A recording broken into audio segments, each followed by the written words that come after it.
let's start. Okay, we revised last week one first. Okay, sir. Okay, momentum is mass times velocity. Yeah. Okay, the SI unit. unit is kg ms negative 1 or ns negative 1. Okay, ns negative 1, correct. Okay, third one. Okay, so we studied about principle of Momentum. Uh, conservation of momentum. Conservation of momentum. Okay, conservation Uh, of momentum. Okay, ada tiga jenis. Kita apply momentum dalam tiga benda. First of all, we must know what is the Collision. principle of Mm, conservation of momentum. That is Collision. total momentum. Total momentum or Before momentum before collision and after collision. is the same. Total momentum before and after collision is the same, Mm. provided External. provided No external force. no external force acting on the system. Yeah. Force acting on the system. Okay. So from this principle, we develop three type of momentum. Momentum kita boleh bahagi kepada dua jenis, collision Elas and in explosion. explosion. Collision we have collision also we have two. Yeah, that is Elastic collision and inelastic collision. okay. Inelastic collisionனா கடைசியா மோதின பிறகு ரெண்டும் ஒண்ணா போகும். Around ஒண்ணா போகும். Okay, first வந்து எப்படி வேணாலும் இருந்திருக்கலாம். ஒன்னு ஸ்டேஷனரியா இருக்கலாம், எப்படி வேணாலும் இருக்கட்டும். After collision வந்து after collision they join together and then move with Yeah. common velocity. Elastic அப்படி இல்ல.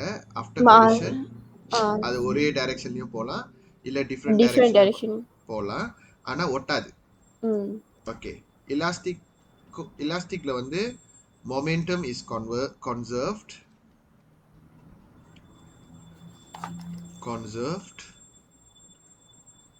Total energy, sorry, total energy is conserved, and also kinetic energy is conserved. Untuk inelastic, momentum is conserved and total energy is conserved, but kinetic energy not conserved. Mm. ஏன்னா வந்து kinetic energy before collision பொதுவா வந்து greater than kinetic energy after collision. Mm. அதனால kinetic energy சேமா இருக்காது இன்லாஸ்டிக்கு. Explosion வந்து very simple. Explosion வந்து kinetic energy வந்து எக்ஸ்ப்ளோஷன்ல வந்து மொமெண்டம் இஸ் கன்சர்வ். ஓகே, எக்ஸ்ப்ளோஷன்னாலே வந்து ஈக்குவல் பட் ஆப்போசிட் அந்த வார்த்தை இருக்கணும். ஓகேயா, ஃபார் எக்ஸாம்பிள் வந்து எக்ஸ்ப்ளோஷன் எப்படி நம்ம சொன்னாங்க கண்டுபிடிக்கலாம்னா பிஃபோர் கொலிஷன்ல வந்து both object will be at rest. Okay, that is total momentum before collision equal to 0. After collision, both objects gain kinetic energy. Okay, and move opposite. கண்டிப்பா ஆப்போசிட்ல தான் மூவ் ஆகணும். So அதனால வந்து அவங்களோட இது வந்து ஃபார்முலா எப்படி வரும்னா m1 m2 சரி m1 u1 plus m2 u2. இதான் நார்மலாக வந்து எக்ஸ்ப்ளோஷனோட ஃபார்முலா இஸ் ஈக்குவல் டு பொதுவான ஃபார்முலா வந்து இதான் ஃபார்முலா எல்லா கொலிஷனுக்கும். பட் அவங்க தான் வந்து பிஃபோர் எக்ஸ்ப்ளோஷன் வந்து every thing is 0 so 0 is equal to m1 v1 plus m2 v2 should be negative v2 ஏன்னா ஆப்போசிட் டைரக்ஷனில் போகிறதுனால ஸோ இந்த ஃபார்முலாவை டெவலப் பண்ணாக்கா அப்போ என்ன ஆகும்னா m1 v1 minus m2 v2 மாறிடும். ஏன்னா இந்த மைனஸை நான் மின்னுக்கு ட்ரான்ஸ்ஃபர் பண்ணுறேன் ஈக்குவல் டு 0. ஸோ அதை அப்படி இப்படி போட்டோம்னா தனியாக கொண்டு வந்தோம்னா m1 v1 equal to m2 v2. So இது எக்ஸ்ப்ளோஷனுக்கு வரும். For elastic collisionக்கு m1 u1 plus m2 u2 equal to m1 v1 plus Plus m2 M2 v2 இப்படி வந்துடும். ம். ஆனா inelastic வந்து m1 u1 அதே தான் முதல்ல உள்ளதும் அதே மாதிரி சேமா வரும். ஆனா ஆனா டைம்ஸ் வந்துடும் equals to m bracket 1 m1 m2 bracket போட்டு v ஒரே ஒரு v மட்டும் தான் வரும். ஓகே, இதுதான் நான் போன வாரம் சொல்லி கொடுத்தேன். ஓகே, இப்போ நம்ம ரீகேப் பண்ணியாச்சு. இப்போ நம்ம மிச்சம் மீதி இருக்கிறது முடிச்சிடலாம். எக்ஸ்ப்ளோஷன் வரைக்கும் நான் சொல்லி கொடுத்துட்டேன். ஓகே, இப்போ அப்ளிகேஷன் இருக்குது. இன்னும் ஃபர்தராக சில கொஷின்ஸ்கள் இருக்குது. இன்னும் ஒரு 3 எக்ஸாம்பிள் இருக்குது. அதை முடிச்சிடுறேன். ஓகே, எப்பவுமே ஒரு கொஷனை படித்தோன்னே அதை எக்ஸ்ப்ளோஷனா இன்இலாஸ்டிக்கா எல்லாத்தையும் நம்ம கண்டுபிடிக்க தெரியணும். If both body move together definitely inelastic. ஆரம்பத்திலேயே ரெஸ்ட், 2 ஆப்ஜெக்டும் ரெஸ்டாக இருந்து அதுக்கப்புறம் 2 ஆப்ஜெக்டும் ஆப்போசிட் சைடில் மூவ் பண்ணிச்சுன்னா அது எக்ஸ்ப்ளோஷன். ஓகே, இதான் அந்த key things we need to know. Okay, example 5. Imagine that you are hovering next to a space shuttle in Earth orbit and your body of equal mass who is moving at 4 km/h with respect to the ship bumps into you. Okay, அதாவது நீ 7 இருக்க 0 km/h, உன் கூட்டாளி வந்து 4 km/h அப்படி pump பண்ணிட்டான், அதாவது உன்னை இடிச்சிட்டான். So if she fold on to you, அதாவது 2 பேரும் ஒன்றா நவுந்துக்கிட்டே இருக்கீங்கன்னு அர்த்தம். Fold on to you, how fast do you move with respect to the ship. Okay, so in motion together at the same speed. அப்போ இது இன்இலாஸ்டிக் கொலிஷன் நம்மளுக்கு முதல்ல தெரியணும். Okay, this is inelastic collision. அதாவது அவங்க மேலே மோதி நீங்கள் 2 பேரும் ஒன்றா போய்கிட்டு இருக்கீங்க இப்போ. ஓகே, சரி. அப்போ நம்ம இன்இலாஸ்டிக்கோட ஃபார்முலா எடுப்போம். m1 u1 plus m2 u2 equal to m1 plus m2 v. So 2 பேரும் ஈக்குவல் மேஸ் கொடுக்கல, பிரச்சனை இல்லை. ஸோ 2 பேருமே ஈக்குவல் மேஸ்ன்னு சொன்னனால m1 equal to m2 equal to mன்னு வச்சுக்கலாம். இந்த மேஸ் வந்து mன்னு வச்சுக்கலாம். ஓகே, 2 பேரும் ஈக்குவல் மேத்ஸ்ன்னு சொல்லியிருக்காங்க. அவங்க கொடுக்காட்டி பிரச்சனை இல்லை. அது ஒரே மேத்ஸ்னா நம்ம வெட்டிக்கலாம், அப்புறமா பிரச்சனை இல்லை. எம்னு வச்சுக்கலாம். u1 4 km/h, அது km/h இருக்கிற பிரச்சனை இல்லை. m2, அதாவது நானும் அதே சேம் மேத்ஸில் இருக்கேன். And u2 dia adalah kosong. 2 m1 m2 சேர்த்தா m plus mன்னு அர்த்தம். அண்ட் the velocity, அதை தான் கேட்குறாங்க. how fast do you move with respect to the ship? velocity கேட்குறாங்க. ஸோ இதை நம்ம சால்வ் பண்ணி கொடுக்கணும். இதில் 4m வந்துடும். இது 0ல் 0 டைம்ஸ் m 0. ஸோ இதில் வந்து 2mv வரும். நம்ம வேலை என்ன, வெலாசிட்டி கண்டுபிடிக்கிறது. அதனால் 4m இங்கே இருக்குது. இந்த 2m வந்து இந்த v கிட்ட டேரா பண்ணுது, இங்கே வந்துச்சுன்னா பாகி ஆயிரும். So velocity dia mm வெட்டிக்கோ, 4 Baaghi 2 so 2 m/s.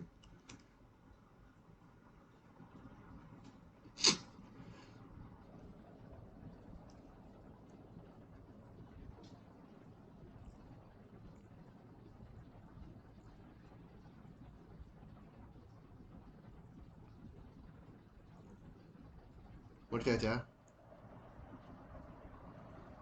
Okay, sir, done. Okay, next போகலாம். Not feeling well, sir. சளி பிடிச்சிக்கிச்சு. Oh, I thought sinus. அதுதான் இப்போதான் அடங்கியிருக்கு கொஞ்சம். Okay, sir. Okay, example 6. ம். எக்ஸாம்பிள் 6 பார்க்கலாம். இது வந்து ஒரு மீன், இன்னொரு மீன் இருக்கு. அது வந்து 7 இருக்கலாம். ஸோ தெரியல, இந்த பெரிய மீன் வந்து அதை போய் சாப்பிட்டுட்டு அதுக்கப்புறம் அது வயிற்றுள்ள இருக்கும்ல, அப்போ 2 ஒன்றா போகுதுன்னு அர்த்தம். அப்படின்னா இதுவும் இன்இலாஸ்டிக் தான், கரெக்டா இல்லையா? பார்த்தோன்னே தெரிஞ்சுக்கணும். இது 7 இருக்கு, 2மே 7 இருந்துச்சுன்னா ஆரம்பத்தில் அதுதான் எக்ஸ்ப்ளோஷன். 1 7 இருந்துட்டு 1 வந்து அதை இடிச்சு 2 பேரும் ஒன்றா போகிறது பாரு. இடிக்கிறது மட்டும் இல்லை, இந்த மாதிரி சாப்பிட்றது எல்லாமே மொமெண்டம் தான். இது இன்இலாஸ்டிக் மொமெண்டம். ஸோ அவங்க எல்லாத்தையும் லேபிள் பண்ணிட்டாங்க. mass of the big fish is, okay, a large fish of mass 3m, அதோட speed வந்து 2 meter per second. When it encounters smaller fish mass m, which is at rest is 0, the large fish swallow the smaller fish and continue in a reduced speed. இது keyword reduce speed. எப்பவுமே நம்மளோட speed குறைஞ்சிச்சுன்னா kinetic energy குறையுதுன்னு அர்த்தம். Kinetic energy குறையிற ஒரே விஷயம் inelastic collision தான். Inelastic collision. அது speed increase ஆகுச்சுன்னா அது explosion. Speed சேமாவே, அதாவது டோட்டல் ஸ்பீட் சேமா இருந்துச்சுன்னா, டோட்டல் கைனெட்டிக் எனர்ஜி சேமா இருந்துச்சுன்னா அது elastic. If the large fish has 3 times the mass of the smaller fish, okay, அது சொல்லவே தேவையில்லை, ஏன்னா 3m mன்னு அவங்களே காட்டி கொடுத்துருக்காங்க. Okay, then what is the speed of the large fish? அதாவது இந்த v தான் கேட்குறாங்க. நார்மலாக இந்த காமன் வெலாசிட்டி தான் கேட்பாங்க after swallowing the smaller fish. So we know already this is inelastic. So அதோட formula m1u1 plus m2u2 equal to m1 plus M2 bracket V. So apa nama எழுத வேண்டியதான் 3m u dia adalah 2 plus m2 m u2 adalah kosong ஏன்னா ரெஸ்ட்ல இருக்கிறதுனால m1 plus m2 வந்து 3m plus m and then v. Okay, so 3m times 2 is 6m, 3m plus 1m is 4m. அப்புறம் டாராப் dengan v னா பக்கத்துல v போடணும். இப்போ நம்ம தேடுறது என்னன்னு முதல்ல தெரிஞ்சுக்கணும் v. அப்ப 6m bahagi dengan 4m lah. So m வெட்டிக்கும். So v dia adalah 6 over 4 which is equal to 1.5 ms negative 1. மதனானு சிலப்பா centre நினைக்கிறேன் யூனிட். அவங்க கிலோமீட்டர் per hour தானே கொடுத்துருந்தாங்க. ஆமா. அப்ப இது 2 kilometer per hour வரணும். அது மாத்திக்கோ 2 kilometer per hour. Okay. and இது வந்து மீட்டர்ஸ் per second தான் கொடுத்துருக்காங்க, அதனால அதையும் மெயின்டைன் பண்ணிட்டேன். 1.5 ms negative 1. ஓகே. ஓகே, இது ரொம்ப முக்கியமான கேள்வி. இது வந்து சம்திங் லைக் ஹாட்ஸ் கேள்வி. ஓகே, இப்போ வந்து 2 ட்ரோலி இருக்கு. 2 ட்ரோலியும் வந்து ஜாயின் பண்ணி இருக்கிறது இந்த பின்னு தான். அப்ப அந்த பின்னை நான் அடிச்சிட்டேன்னா A வந்து இப்படி போயிடும், B வந்து இப்படி போயிடும். ஓகே, அப்ப ரெண்டுமே ஆரம்பத்திலேயே வந்து ஸ்டேஷனரியா இருக்கு. அப்புறம் அடிச்ச கையோட அது என்ன ஆகுது, ஒன்னு வந்து இந்த சைட்ல போகுது, ஒன்னு இந்த சைடு போகுது. அப்ப இது எக்ஸ்ப்ளோஷன். இது எக்ஸ்ப்ளோஷன் தெரிஞ்சுக்கலாம். அப்ப இதுல அவங்க என்ன சொல்றாங்கன்னு முதல்ல பார்க்கணும். அந்த ட்ரோலி A மேல வந்து ஒரு வெயிட் நம்ம வச்சிருக்கோம். அப்பனா Aக்கு வந்து எக்ஸ்ட்ரா வெயிட் இருக்கு. ஓகே, ஸோ பார்க்கலாம். when the release pin of trolley B, trolley Bல இருக்கிற இந்த பின்னை வந்து ரிலீஸ் பண்ணிட்டோம்னா, is tap lightly, the spring loaded piston push the two trolley to move opposite direction. So இது இந்த சைடு, இது இந்த சைடுல மூவ் ஆகும். The two trolley touch the wooden block இங்க இருக்கு. simultaneously ரெண்டுமே வந்து ஒரே டைம்ல டச் பண்ணுது. அப்பனா இது போயிட்டு மோதுற டைமோ இது போயிட்டு மோதுற டைமோ சேம். ஓகேயா? அப்ப லெட்ஸ் சே இங்க T1 எடுக்குது, இங்க T2 எடுக்குதுன்னு வச்சுக்கீங்க. ஸோ இங்க T1 equal to T2 equal to Tன்னு வச்சுப்போமே. ஓகே, T1ம் T2ம் சேம். ஏன்னா இவங்க வெலாசிட்டி கொடுக்கல, டிஸ்டன்ஸ் வச்சு கொடுத்துருக்காங்க. அப்ப நம்ம அதை கரெக்டா அதை செய்யணும்ல. அப்புறம் வேற என்ன சொல்லியிருக்காங்க பார்க்கலாம். Trolley A move 1/3 of the distance moved by the trolley B. அதாவது ட்ரோலி Bல எவ்வளவு மூவ் பண்ணியிருக்கோ அதுலேருந்து 1/3 தான் ட்ரோலி A மூவ் பண்ணியிருக்கு அப்படின்றாங்க. அப்போ அதையும் லேபிள் பண்ணிட்டாங்க. இது D2, இது 1/3 D2. அதாவது இப்போ D2 30 சென்டிமீட்டர் போனுச்சுன்னா அதுலேருந்து 1/3 10 சென்டிமீட்டர் தான் நம்மளோட D1 போயிருக்குன்னு அர்த்தம். ஸோ அப்போ லெட்ஸ் சே வந்து D2க்கு நான் Dன்னு வைக்கிறேன்னு வச்சுப்போம் பேரு. எனக்கு அந்த 2 வேணாம் அதனால. அப்போ D1 வந்து D எவ்வளோ போயிருக்கோ அதுலேருந்து 1/3 அப்பனா over 3 3ஆல வகுக்கணும். ஓகே, அப்புறம் வேற என்ன கொடுத்துருக்காங்க பார்ப்போம். given that the true trolley masses equal masses, அதாவது let's say வந்து trolley bagi A adalah sama juga trolley mass bagi trolley B which is equal to m ன்னு கொடுக்குறேன்னு வச்சுப்போம். எல்லாமே இப்போ அன்னோன்ல இருக்கு. Find the mass of the weight. நம்ம ஏ மேல ஒரு வெயிட் வச்சிருக்கோம்ல, அப்ப அதோட மேஸ் எவ்வளவு இருக்கும் இன் டர்ம்ஸ் ஆஃப் எம்ல கேக்குறாங்க. அதாவது mass of the weight. Let's say அதுக்கு நான் என்னன்னு கொடுக்குறேன்னு வச்சுக்கோ. ஓகே, இப்போதைக்கு புரியுது எல்லாமே?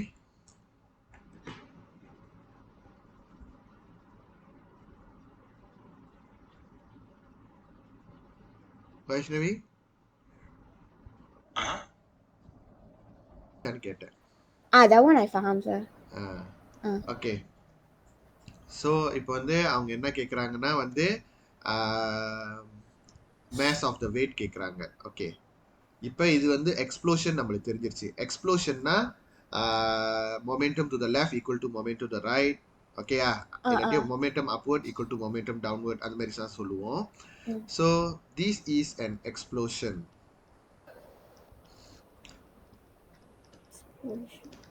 So M1 momentum forward equal to momentum backward. இப்படி எழுதிடலாம், சின்னங்க இருக்கும். ஸோ மொமெண்டம் ஃபார்வர்ட்னா இப்போ பியோட ஃபார்வர்ட்னு வச்சுக்கலாம். பி இப்போ பியோட மட்டும் எடுத்துக்கலாம். மொமெண்டம் மேஸ் பகி பி டாராப் வி பகி பி ஈக்குவல் டு பேக்வர்ட்ல போறது ஏ. ஆனா ஏல வந்து மேஸ் ஏ மட்டும் கிடையாது, என்னும் இருக்கு. அது மேல வெயிட் இருக்குல்ல, அப்ப அது வந்து ஒரு இதுல போவோம், வி ஏ, வெலோசிட்டி ஏ. அப்ப இதுல என்னன்னா வெலோசிட்டி வேற கொடுக்கல. ஆனா நம்மளுக்கு தெரியும் velocity is equal to distance over time, அதாவது displacement over time. Correct or not? So அப்ப நம்ம மேஸ் பினா என்னது, எம். இங்க பார்க்கணும், எவ்ரிதிங் அன்னோன்ல சால்வ் பண்ணி கொடுக்கணும்ல, அட்மெட்ஸ் மாதிரி. ஓகே, அப்புறம் வெலாசிட்டி பி வந்து வெலாசிட்டி பினா வந்து டிஸ்டன்ஸ் பகி பி. டிஸ்டன்ஸ் பகி பினா d2, டி இங்க கொடுத்துருக்கேன். ஓகே, இங்க உள்ளது d2, அது dன்னு கொடுத்துருக்கேன், டிவைடட் பை டைம். ரெண்டு இடத்துலயும் டைம் சேமா இருக்கு. அப்ப இப்ப வெலாசிட்டி வந்துருச்சு. இப்ப இங்க mass bagi A adalah M, mass bagi weight adalah N. இது இன்இலாஸ்டிக்ல எக்ஸ்ப்ளோஷன், இது ரெண்டு மேஸ் இருக்கிறதுனால நம்ம பிளாஸ் பண்றோம். அப்புறம் வெலாசிட்டி A வந்து எப்படி வரும்னா அதோட டிஸ்டன்ஸ் பார்த்தீங்கன்னா d1. d1 வந்து d/3. அப்புறம் அது வேற ஓவர் டைம் பண்ணணும், அப்பதான் வெலாசிட்டி கிடைக்கும். அப்ப ரெண்டு பச்சான் ஓவர் இருந்துச்சுன்னா நம்ம டிவைட் தீன்னு போட்டுக்கலாம். ஓகேயா? ஏன்னா இங்க டி ஒத்தையா இருக்கிறனால நேரா டிவைட் தீன் ஓவர் தீன் போட்டாச்சு. இது d/3, அதாவது இப்படி வருதுல கைஸ். எப்படி வருதுன்னா d/3/t இப்படி வருது. ஓகே, ஸோ இப்போ நம்ம இதை அழகா கொஞ்சம் அடுக்கிற வேலை இருக்கு. இப்போ நம்ம வேலை வந்து find the mass of the weight, அதாவது n எவ்வளோன்னு தேட போறோம். ஓகே, இது இப்படி இருக்கட்டும், இது m plus n. இப்போ இது வந்து நம்ம சால்வ் பண்ணோம்னா d/3 டிவைட் பை t, அதாவது t/1, ரைட்டா இல்லையா? அப்போ இது என்ன ஆகும், d/3 times 1/t. So d/3t இப்படி ஆயிரும். ஓகே, அடுத்தது வந்து நம்ம வந்து என்ன தான் வந்து ஸோ இப்படி இது பண்ணிக்கலாம். ஓகே, ஸோ இப்போ அது நான் எப்பயோ நினைச்சு எப்பயோ கேட்டேன்.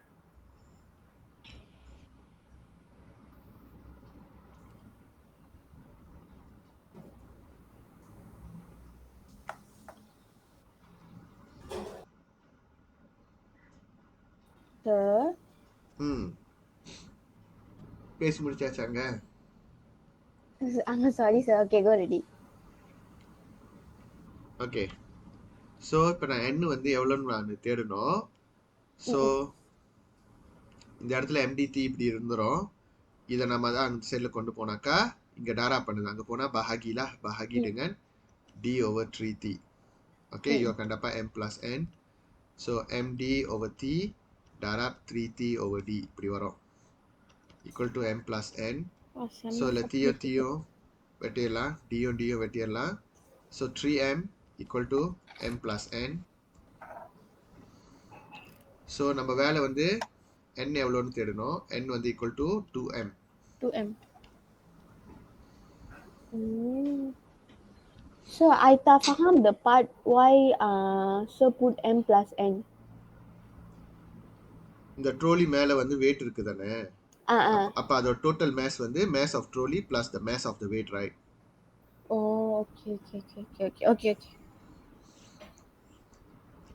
In exam we need to show the m weight is equals to n and then blah blah the right red colors side எழுதிருக்கீங்களா அதெல்லாமே ஷோ பண்ணணும். இது நான் புரியறதுக்காக காட்டினேன், நீ நேராக எழுதிடலாம். எழுதுனா இன்னும் பெட்டர்ல.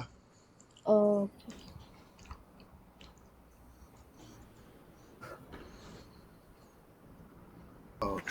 பேசிக்கலி இந்த 4 பாயிண்ட்ஸ்ல வந்து நம்ம எக்ஸ்பிளைன் பண்ணி முடிக்கணும். Okay, right. சரி, அப்ப என்ன வரும்? சாரி மதன், நம்ம ரெக்கார்டிங் பாஸ் பண்ணிட்டேன். வேடா என்னன்னு காட்டுறேன். Okay, this is the answer for example 7. Safrina, you can screenshot this and copy down the answer. In case you don't understand, you WhatsApp me. Okay, continue பண்ணலாம் Vaishnavi. Okay, mixture of hydrogen and oxygen, mixture of liquid mixture of liquid hydrogen or பண்ணாரோ. Okay. தைலம் பிடிச்சிக்கிற பண்ணாரு. Okay.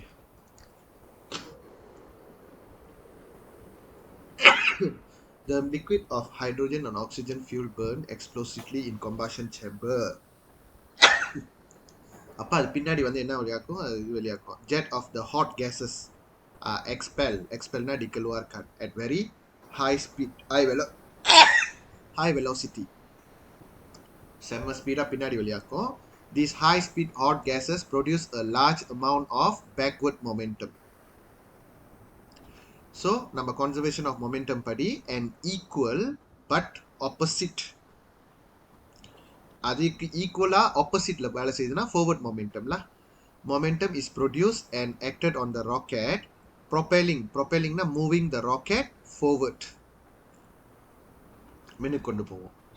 Okay, அடுத்தது இந்த மாதிரி குட்டை ஏரியாலலாம் வந்து boat வச்சிருப்பாங்க. போட்டுக்கு வந்து பின்னாடி வந்து ஒரு ஃபேன் வச்சிருப்பாங்க. இந்த ஃபேன் வந்து காற்றை வந்து பின்னாடி தள்ளும். ஸோ அந்த பின்னாடி தள்ளுனுச்சுன்னா நம்ம போட் வந்து மின்னுக்கு போகும்.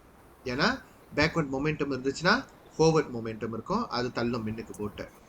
So the fan produce a high speed movement of air backward, பின்னாடி. These produce a large backward momentum. By conservation of momentum, an equal but opposite momentum is produced and acted on the boat. So the boat will move forward.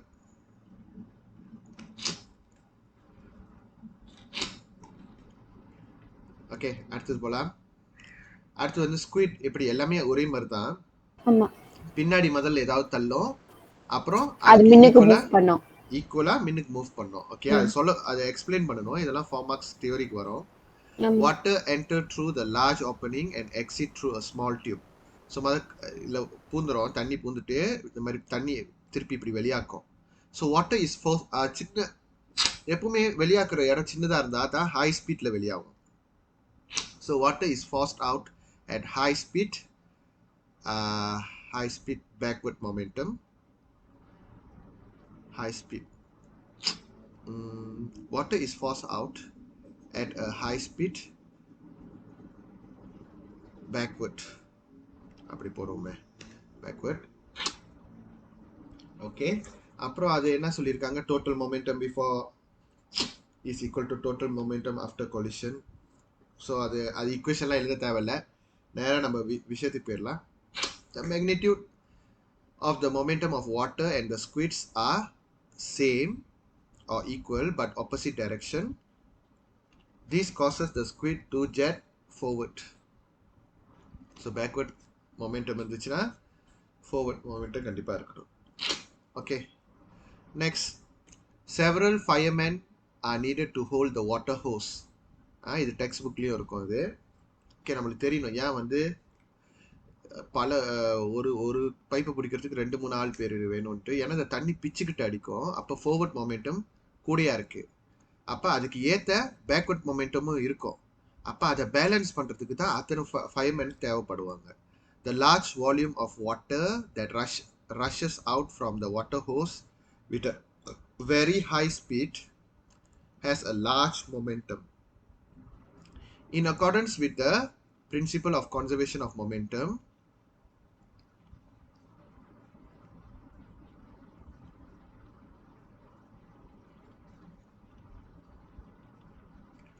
an equal but opposite momentum is created, causing backward momentum. இங்க தம்பா பண்ணிக்கணும். Causing backward momentum that causes the firemen to fall backwards. அவங்கள பின்னாடி தள்ளும். So அதை balance பண்ணுறதுக்கு தான் அத்தனை fireman வந்து நம்மளுக்கு அத்தனை ஃபயர்மேன் தேவை அந்த ஹோஸை பிடிக்கிறதுக்கு. Okay, next one. Why does a golfer begin his swing high in the air? எதுக்காக வந்து இப்போ கோல்ஃப் விளாடுறவங்களாம் நேராக வந்து பந்து அடிக்க மாட்டாங்க. அதை வந்து அந்த கோல்ஃப் கம்பம் வந்து உயரமாக நீட்டி உயரமான இடத்துக்கு கொண்டு போய் அப்புறம் தான் அடிப்பாங்க. சும்மா அப்படியே ஒரு இடத்துக்குள்ள வச்சுலாம் அடிக்க மாட்டாங்க. ஏன்னா நீ உயரமான இடத்துல நீட்டும் போது ஹை வெலாசிட்டி வரும். எப்பவுமே அப்படித்தான். ஹை வெலாசிட்டி வந்துச்சுன்னா ஹை மொமெண்டம் வச்சு அப்படியே அந்த பந்து மேல அடிச்சேன்னா அந்த மொமெண்டம் ஃபுல்லா, நீ குச்சியில இருக்கிற மொமெண்டம் ஃபுல்லா பந்துக்கு டிரான்ஸ்ஃபர் ஆயிரும். இது எக்ஸாம்பிள் ஆஃப் எக்ஸ்ப்ளோஷன்ல.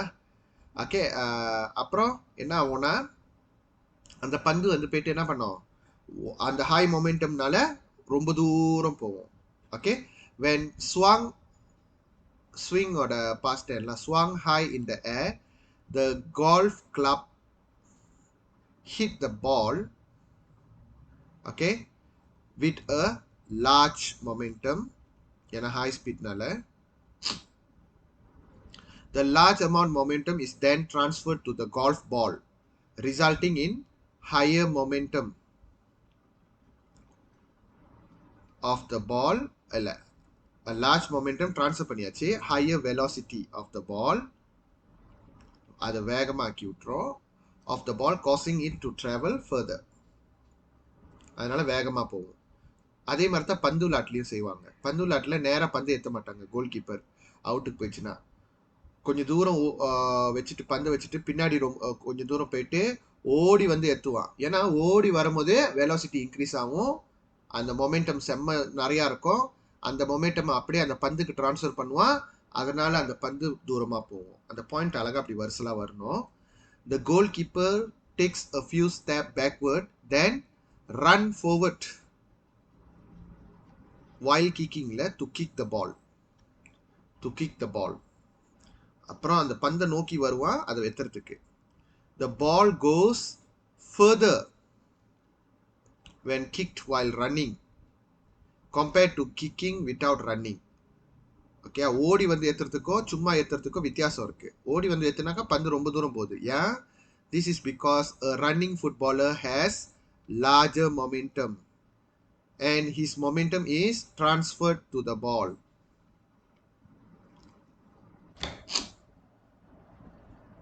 Okay, next. அப்புறம் தண்ணி ராக்கெட் எப்படி செய்யணும்னு தெரியணும். இது பார்க்க போனால் எக்ஸ்பெரிமெண்ட் செய்யணும் ஸ்கூலில். ஓகே, தண்ணி ராக்கெட் வந்து எப்படி செய்யணும்னு நம்மளுக்கு தெரியணும். இந்த மாதிரி டிசைன் வச்சுருப்பாங்க. ஓகேயா, தண்ணி ராக்கெட்டுக்கு இந்த மாதிரி விங்ஸ் வச்சுக்கணும், பிளாஸ்டிக் பாத்தை எடுத்துக்கணும், இங்கே நேராக கூரா வச்சுக்கணும், நாசல் போயிட்டு. அப்புறம் இந்த இந்த இடத்துல வந்து என்ன பண்ணுவாங்கன்னா ஹோஸ் வச்சு ஒரு பம்ப் வச்சுருப்பாங்க. ஓகே, ஸோ இப்படி இருக்கும். இது டயக்ராமாக பார்க்கணுன்னா டயக்ராம் ஒன்றும் டெக்ஸ்ட் புக்கில் இருக்கும்னு நினைக்கிறேன்.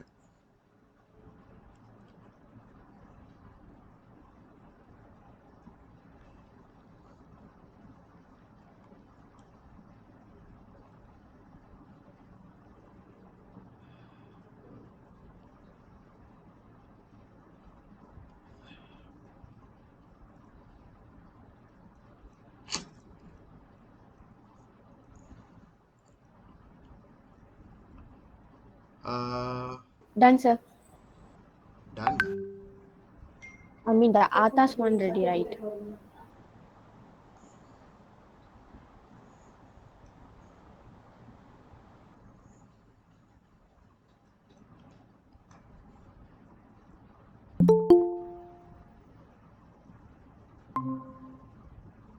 Safrina? Safrina? Yes, sir. Why? Forget that. Tidur, sir, because food late ஆயிடுச்சு. Oh, okay. So you watch the previous video, the இதெல்லாம். Then you WhatsApp me if you don't understand anything. Okay, sir. Okay இப்போ water rocket எப்படி செய்யணும்னு சொல்லி கொடுத்துக்கிட்டு இருக்கேன். Okay water rocket வந்து நம்ம ஒரு பாட்டில் எடுத்துக்கணும். மின்னுக்கு வந்து கூரா அந்த மாதிரி வச்சுக்கணும். அண்ட் இந்த வாட்டர் ராக்கெட் பின்னாடி பகுதியில் வந்து நம்ம பம் வச்சுக்கணும்.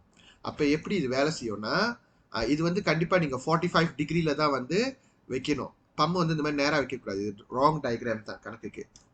ஓகே 45 டிகிரியில் வைக்கணும். ஞாபகம் வச்சுக்கிங்க. angle ஆஃப் லான்ச்சிங் வந்து எழுதிக்கிங்க.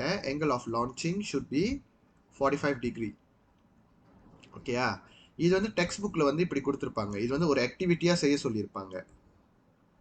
ஓகே உங்கள் டெக்ஸ்ட் புக்கில் என்ன போட்டிருக்குன்னு பார்க்கலாம். Okay to bill water rocket. So என்ன மாதிரியான மெட்டீரியல்ஸ் பயன்படுத்தணும், எப்படி அதை சரி செய்யணும், என்ன சேஃப்டி ப்ரிகாஷன் எடுக்கணும், இது அப்படியே எஸ்ஏக்கு வரும். பார்ப்போம் எஸ்ஏ நம்ம கவர் பண்ணால் முடிஞ்சால் கவர் பண்ணிக்கலாம். ஓகே ஸோ வாட்டர் ராக்கெட் பற்றி டெக்ஸ்ட் புக்கில் இருக்குது. அதனால் இதை கண்டிப்பாக உங்களுக்கு செய்ய தெரியணும். சம்டைம்ஸ் கேட்கவும் வாய்ப்பு இருக்குது. ஸோ முதல்ல அந்த வாட்டர் பாட்டில் உள்ள வந்து நீங்கள் தண்ணி வந்து ஊற்றணும். தண்ணி வந்து எவ்வளோ ஊற்றணும்னா fill in 1/3 of the bottle. Fill in 1/3 water. 1/3 water into plastic bottle. இந்த பாட்டில் உள்ள 1/3 தண்ணி நிரப்பிடணும். அப்புறம் நீ பாதி அப்போ 2/3 வந்து உடாரா தான் இருக்கும். அப்போ நம்ம என்ன பண்ணுவோம், இதை பம்மை ப்ரெஸ் பண்ணும் போது உடாராடி அக்கன் திரும்பப்பான் கம்ப்ரெஸ்ட் ஆகும். அப்போ ப்ரெஷர் ஹை ஆயிரும், வெளியே ப்ரெஷர் லோ ஆயிரும். அதனால என்ன பண்ணும், இங்கே இருக்கிற தண்ணியெல்லாம் பிச்சுக்கிட்டு இப்படி வெளியே அடிச்சு விடும். இங்கே பிச்சுக்கிட்டு அடிக்கும் போது பேக்வர்ட் மொமெண்டம் இருக்கும். அப்போ பேக்வர்ட் மொமெண்டம் இருந்துச்சுன்னா ஃபோர்வர்ட் மொமெண்டம்னு ஒன்று இருக்கும். அதனால அந்த ஃபோர்வர்ட் மொமெண்டம் தள்ளி அந்த ராக்கெட் வந்து கொஞ்சம் தூரம் போகும். இப்படி தான் வந்து ராக்கெட் வந்து போகிற வழி. Air inside the pump, air inside the bottle is compressed. Okay, when it is pumped with the air pump, so the pressure inside the bottle become higher. So the water inside the bottle is pushed out or sprout out with high velocity. So தண்ணியை பிச்சுக்கிட்டு வெளியே அடிக்க வைக்குதுன்னா அப்போ backward momentum is produce. So according to the principle of conservation of momentum. So momentum வந்து backward இருந்துச்சுன்னா forward momentum இருக்கணும், backward இருந்துச்சுன்னா அப்வர்ட் மொமெண்டமும் இருக்கலாம். Okay so upward momentum with the same magnitude. பின்னாடி எவ்வளோ மொமெண்டம் இருந்தோ அதே மாதிரி மின்னுக்கும் அவ்வளோ மொமெண்டம் ஆனால் ஆப்போசிட் டைரக்ஷனில் is produce moving the water rocket forward moving the water rocket forward. தம்பா பண்ணிக்கிங்க. Total momentum is conserved.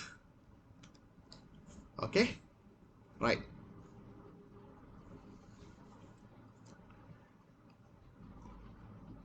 So இதில் முக்கியமான விஷயம், angle of launching must be 45 degree. Fill in 1/3 of the water into the plastic bottle. 1/3 வந்து must be filled with water, 2/3 must be filled with the udara. Baru water rocket kamu successful. Kalau tidak rocket kamu tak akan successful. Okay, next. This is demonstration to show the principle of propulsion on rocket. And how to jet இன்ஜினில் எப்படி இருக்கும்னு பார்க்கலாம். Jet இன்ஜினும் நம்ம செய்யலாம். இது வந்து சிலபஸில் போடல, பட் ஜஸ்ட் டெல்யூவில் இப்போ உங்களுக்கு சில ஜாமா கொடுத்துட்டு உங்களுக்கு ஜெட் இன்ஜின் செய்ய சொன்னால் நீங்கள் இப்படி செய்யலாம். ஓகே, முதல்ல வந்து weight நம்ம முன்னுக்கு நடுவில் வச்சிடணும். a weight is placed on the trolley. Okay, இந்த மாதிரி நீங்கள் அழகா இது வச்சிடணும்ல, செட்டப் பண்ணிக்கணும். as the thread is cut, the weight is thrown to the back with a momentum. So இப்போ எப்படின்னா வந்து இது அப்படியே லாஸ்டிக் மாதிரி வச்சுருக்கோம். ஓகேயா? ஸோ இதை அப்படியே இழுத்து கட்டி வச்சுருக்கோம். இப்போ இந்த இடத்துல நீங்கள் அப்படியே கத்திரிக்கோள் எடுத்து வெட்டினீங்கன்னு வச்சுக்கிங்க, இந்த வெயிட் அப்படியே ஃபூன் அப்படின்னு இந்த பின்னாடி வந்து தள்ளி விடும். ரைட்டா இல்லையா? அப்படி imagine what I telling you. அந்த அந்த வெயிட் ஃபுல்லாக அப்படியே வந்து அந்த அந்த த்ரெட்டை கட் பண்ணோன்னே பின்னாடி அப்படியே அடிக்கும். அப்போ பேக்வர்ட் மொமெண்டம் உருவாகும். when there is a backward momentum, an equal but opposite sideல வந்து அதே மொமெண்டம் உருவாகும். அதனால அந்த ஜெட்டை வந்து மின்னுக்கு தள்ளி விடும். ஸோ எப்பவுமே அப்படிதான் மொமெண்டம் கான்செப்ட் எல்லாமே. So as the thread is cut, the weight is thrown to the back with a backward momentum. போடுறது இன்னும் better, with a backward momentum. These in turn create a forward momentum which causes trolley to move forward. So எப்பவுமே மொமெண்டமில் வந்து நீங்கள் எது சொன்னதா இருந்தாலும் and equal but opposite அப்படின்ற வார்த்தையை முடிஞ்ச அளவுக்கு பாய்க்க முயற்சி பண்ணுங்க. and equal but opposite. இப்போ பேக்வர்ட்ல வெளியாவதா, and equal but opposite, அதாவது forward momentum உருவாகும் அப்படின்னு சொல்லுவோம். Okay, so those are the application of momentum. Okay, those are the application of the momentum. Right.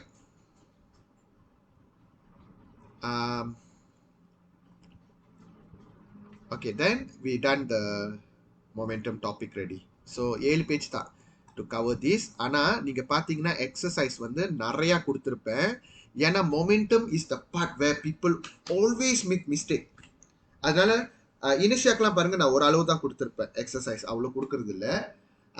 But for momentum you kena practice banyak gila exercise baru kamu boleh pakar bahagian ini. Okay, so நான் நிறைய time spend பண்ணியிருக்கேன் அந்த tutorial கொஸ்டின்லாம் set பண்ணுறதுக்கு according to your syllabus lah. Right, let us see that. Okay, இதில் பார்த்தீங்கன்னா objective கேள்வி நிறையா இருக்குது. ஆப்ஜெக்டிவ் கேள்வி நீங்கள் சொந்தமாக தான் செய்யணும். நெக்ஸ்ட் வீக் வந்து நான் இதை டிஸ்கஸ் பண்ணுவேன். I will just give out the answer. So நீங்கள் சீரியஸாக இதை செஞ்சு முடிங்களா? யாரெல்லாம் டைம் வேஸ்ட் பண்ணணும்னு நினைக்கிறீங்களோ நீங்கள் செய்ய தேவையில்ல. ஓகே, உங்களுக்கு வந்து 1 until 40 question இருக்கு சார். 35 questions இருக்கு. ஓ 35. ஸோ 35 questions நான் கொடுத்துருக்கேன். இதை Just வந்து now I done 10 ready. இது வந்து நீங்கள் ஃபுல்லாக முடிச்சு வைங்க. ஓகே, இது ஃபுல்லாக முடிச்சு வைங்க. நான் சொல்லி நிறைய இம்பார்ட்டண்டான கொஸ்டின்லாம் கொடுத்துருப்பேன். சம்டைம்ஸ் வந்து என்ன மாதிரி கொஸ்டின் தெரியுமா? Like question yang ni semua saya ambil dari A level punya question, saya match to your syllabus. Okay, இதெல்லாம் வந்து நான் கொஞ்சம் எஃபர்ட் போட்டு உங்களுக்காக நான் இதெல்லாம் தயாரித்து வச்சுருந்தேன். இந்த கேள்விலாம் இதெல்லாம் என்னோட A லெவல் கொஸ்டின். நான் படிக்கும்போது அப்போ எங்கேயோ சேவ் பண்ணி வச்சுருந்தேன். பார்த்தேன் பேங்க்கில் இருந்துச்சு, சரி உங்களுக்கு கொடுப்போன்ட்டு இங்கே கொடுத்துருக்கேன். ஓகே, அப்புறம் இந்த மொமெண்டம் வந்து இதுலேயும் படிக்கலாம். டிக்கெட் டைப் வச்சும் கனெக்ஷன் பண்ணி கேள்வி கேட்கலாம். ஓகே, ஏன்னா வந்து memang dia ada eksperimen dia. Okay, tengok saya tunjukkan kamu. Okay, இதோட எக்ஸ்பெரிமெண்ட் வந்து muka surat tak tahulah, tengok. Okay, ini textbook kamu. Principle of conservation of momentum ke ticket type வச்சு questions வரலாம். இதோ இங்கே இருக்கு. ஆனால் நீங்கள் பார்த்தீங்கன்னா அதுக்கான எக்ஸாம்பிள் ஆஃப் கால்குலேஷன் நான் கொடுக்கல, ஆனால் எக்ஸசைஸில் கொடுத்துருக்கேன். ஓகே, எக்ஸசைஸில் கொடுத்துருக்கேன், நீங்கள் அங்கே செக் பண்ணிக்கலாம். ஓகே, சி உங்களோட டிக்கெட் டைப் வச்சு மொமெண்டம் செய்யலாம். ஸோ அதனால் இங்கே ஒரு கேள்வி நான் கொடுத்துருக்கேன். அண்ட் ஸ்ட்ரக்சர்லேயும் அது நான் கொடுத்துருக்கேன் ஒரு பெரிய கேள்வியா. So that you master the topic well. Okay, பார்த்தீங்களா, மொமெண்டம் வந்து பார்க்கத்தான் சின்ன டாபிக் மாதிரி இருக்கும், நிறையா விஷயம் உள்ளே இருக்குது. ஸோ அதனால தான் வந்து இதுக்கு வந்து நிறையா கேள்வி செய்யணும். இல்லாட்டியும் இது வந்து இந்த இடம் உங்களால் செய்ய முடியலன்னா நீங்கள் ஃபிசிக் லைக் நாட் ஃபிட் மாதிரி ஆயிரும். ஏன் அப்படி சொல்கிறேன்னா, இதுதான் ஆகஸ்ட்னா இதில் நம்ம வந்து வித்தியாசமாக யோசிக்க வைக்கும். இதுவே நம்மளால அடாப்ட் பண்ணிக்க முடியலன்னா இதுக்கப்புறம் டாபிக் இன்னும் கஷ்டமாக போய்கிட்டே இருக்கும். require a lot of challenging things. And இதில் தான் நான் உங்களுக்கு சொன்னேன் எஸ்ஏ எப்படி ஜவாப் பண்ணணும்னு இப்போ நான் சொல்ல போகிறேன்னு நான் அன்றைக்கி போன வாரமே சொன்னேன். ஓகே, இப்போ நான் வந்து உங்களோட செக்ஷன் ஏ பேப்பர் 1 காட்டிட்டேன். பேப்பர் 2 செக்ஷன் ஏலாம் வந்து இந்த மாதிரி கேள்விங்க தான் வரும். நான் உங்கள்கிட்ட காட்டிக்கிட்டு இருந்தேன் அதை ஸ்ட்ரக்சர் கொஸ்டின். பேப்பர் 2ல செக்ஷன் பி எஸ்ஏ எப்படி இருக்கும், செக்ஷன் சி எஸ்ஏ எப்படி இருக்கும்னு இப்போ நம்ம பார்க்க போகிறோம். Okay, section A and section B section B and section C SA 2 கேள்வியும் இப்போ நம்ம செய்ய போகிறோம். ஒழுங்காக கவனிங்க, எஸ்ஏ எப்படி செய்யணும்னு நான் சொல்லிக் கொடுக்க போகிறேன். இந்த எஸ்ஏ வந்து நீங்கள் என்னமோ கராங்கான் எஸ்ஏ எழுதுகிற மாதிரி, பாசாமலை எஸ்ஏ எழுதுகிற மாதிரி இது என்னது பெருங்கான் ஃபார்மில் எழுதக்கூடாது. பெருங்கான் ஃபார்ம் வேகாட் வி ஜவா பெருங்கான் ஃபார்ம் இன் ஃபிசிக் எஸ்ஏ. ஒரு வாட்டி உங்கள் செகு கிட்ட கேட்டுக்கிங்க. உங்கள் செகுக்கு நான் இப்போலாம் எப்படி, நான் இந்த காலத்தில் நம்ம கரெக்டாக காடி ஓட்டுவோம், அடுத்தவன் வந்து கரெக்டாக காடி ஓட்ட மாட்டானோன்னு அவனுக்கு நம்ம பார்க்க வேண்டியதாக இருக்கும். அந்த மாதிரி தான் சில செகுங்க வந்து they don't want to take the effort, especially புதுசாக சொல்லிக் கொடுக்குற டீச்சருங்களுக்கு தெரியாது இது. ஸோ உங்கள் செகு கிட்ட ஒரு வார்த்தை கேட்டுக்கிங்க, டீச்சர் நான் பாயிண்ட் ஃபார்ம்லலாம் இந்த மாதிரி ஜவாப் பண்ணியிருக்கேன், இதெல்லாம் கரெக்டானு ஒரு வாட்டி போய் கேட்டுக்கிங்க. ஓகே, ஆனால் அவங்க கரெக்ட் இல்லாட்டு சொன்னாட்டாலும் நான் உங்களுக்கு எஸ்பிஎம்ல எப்படி ஜவாப் பண்ணுவாங்களோ அப்படி தான் நான் சொல்லிக் கொடுப்பேன். ஓகே, செக்ஷன் பி எஸ்ஏக்கும் செக்ஷன் சி எஸ்ஏக்கும் என்ன வித்தியாசம் அப்படின்னு முதல்ல பார்க்கலாம். ரெண்டுமே 20 மார்க்கு,